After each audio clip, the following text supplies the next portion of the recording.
Tim Vatapka here, Prosperity Plus.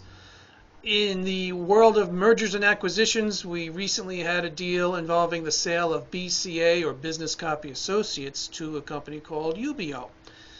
BCA is based up in Saugus, Massachusetts, and I recently sat down virtually with Bill Horrigan, the president of BCA, and had a little chat with him concerning his experience and got some interesting feedback on what he thought of the entire consulting program that we had put together for him as he sought to sell that business. And it was very interesting to hear what he had to say. So for the next 5-10 minutes, sit back, enjoy the video, and give us a call if you need help. You and tell me a little bit about Business Copy Associates prior to its sale to UBO, and get a little background. I joined Business Copy Associates in 1978 as the sales manager, at which time it was owned by two partners. The first partner retired in '84. The next partner retired in '91. When I came, we had 4 employees, and we went up to 25 employees. I've been running it on my own since 1991. We're primarily a Konica Minolta dealer, with MiraTech as the second product line. When MiraTech got absorbed by Konica, we picked up Epson. So we still had a secondary line, which we really felt was valuable as a backup. The company is located on a major highway. There's about 85,000 cars going by the building we sit in each way every day. So we made an investment of a sign out on the highway, and the sign continued to grow over the years and had 3 upgrades. The last upgrade was a full colored sign, full digital colored sign, and that's proved to really make us more noticeable. And it's funny, we found that by putting jokes on there rather than promotions or product names and so on, we really got a lot of attention. And we offer that sign up as goodwill to anybody having a birthday party or an anniversary. And you'd be surprised, we've had quite a calling for both of those, either birthdays, or we've had people pull in the parking lot and take pictures of the sign. So it's it really kind of highlights that we are here and what we do. Otherwise, people really don't have as clear of an idea of what we do as they do with the sign. And again, the jokes on the sign are, they really get the attention. So that's we've done a nice job. We're the official provider for the Boston Red Sox, and we've had that account for 20 years. We also had the Boston Bruins. We had a good run with them. We had them for 12 years, and we do a lot of fundraising for nonprofits with the Association of the Red Sox, and when we had the Bruins. So that's kind of an overview of who we are, and we have 2 buildings, 8,000 square feet in each building, and one is used as a warehouse, and the other one is office and some service down below. So tell me, now that the sale has completed, how are things going for you now that acquisition is done? Well, it's certainly a different world. I'm still coming in every day, and coming in for a few hours, anywhere between 2 and 4 or 5 hours a day. And I think they just wanted me to stay here to more or less stabilize everything. And we've kept 100% of the employees. We lost our dispatcher, but other than that, everybody is still here, which was an important fact for me when I was trying to make that selection of who would make the best partner. UBO is really a great company. They've done everything that they told us they were going to do. They've brought additional resources to BCA. We're now carrying that high-end Xerox equipment that sells for anywhere from $200,000 plus, and we're become an authorized Canon and HP dealer. And we're still handling Konica, of course, because that's our base, and we're still handling, they really have seemed to take a liking to the Epson product, which doesn't surprise me. So, other than that, it's kind of, I'm in a different world. I'm still adjusting to, so-called retirement, trying to stay busy and there's a lot of things going on here that I try to help with. Um, we've been acquiring a lot of used equipment because of the supply uh, lines being all jammed up. And they Mhm. came to me to find out where I used to go to get the best used equipment we could find. And so they've used me as a resource in that regard. And I'm available to help them with anything they'd like. Although they're really not calling on me too much, which is kind of nice. But that's about it. I mean, I'm still June 1st was the official date of the acquisition, so we're into November. So what has it been? Almost 6 months. So, Yep. All right. yep. Very good. So now, Jim Cars, who is the president of Prosperity Plus here, he was obviously very instrumental in helping you with that whole process. I'm just curious, how did you and Jim actually originally connect?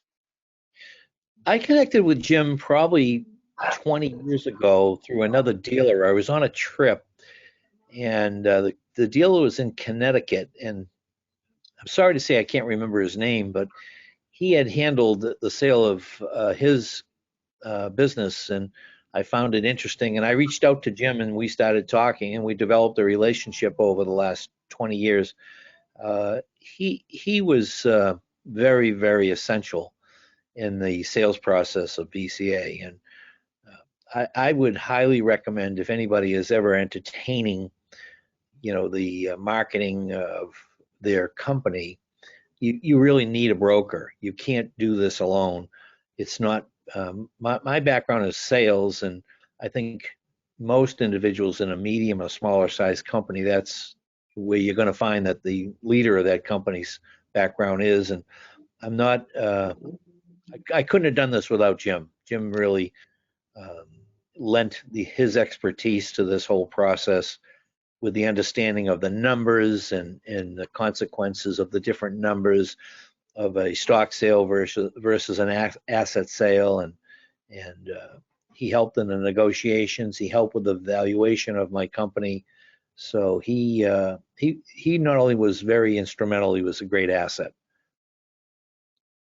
So when you started the process and you went through it, how did the process itself compare to what you thought it would be before you started it? So let's chat about that for a second. Well, the process was an education for me, and as a matter of fact, uh, there was certain things that Jim pointed out to me. I used Jim as a consultant for quite a few years, and I remember one of the things that Jim pointed out to me was I had way too much inventory.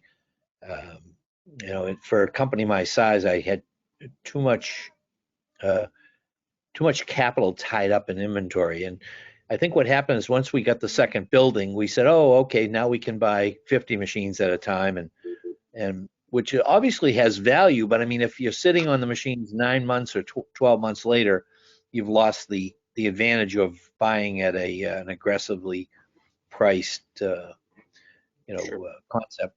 So I began to reduce my inventory over the last 3 years, and I was operating with about 150 machines in the warehouse, and we got it down to under 50, which was two-thirds less. Which these are things that the manufacturers really wouldn't talk to you too much about, because I mean their objective is to sell you as much as they can, and Jim's objective is to really look at you differently and uncover some of the things that will really help you run a more profitable business. Another thing that Jim pointed out to me was, on supplies, not to load up. Our service contracts include supplies, but not to load up the customers with 2 years worth of supplies, because you're tying too much capital up in inventory that you may never see again if you don't keep that customer. And even sometimes when you keep the customer, the supplies don't get returned. So I mean that was another uh, asset that Jim shared with me, so if I can call it that. But yeah, Jim Mhm. was very instrumental in the process and very educational. And as I said, I used Jim on the PPP. We did a PPP loan, and he had a program set up for that, and I immediately joined in on that program, which again was very helpful. And then he came back a second time on a second round with certain qualifications, and he put that in a format that was easily understood. Jim is an asset. There's no question about it. I wouldn't advise anybody to try to sell their company without somebody like a Jim. And over and above selling the company, just to use him as a resource or an asset to overview your company, I think is very helpful. Absolutely. We hear it a lot, and we hear it often. Going back to the process that you went through, anything unexpected that surprised you along the way?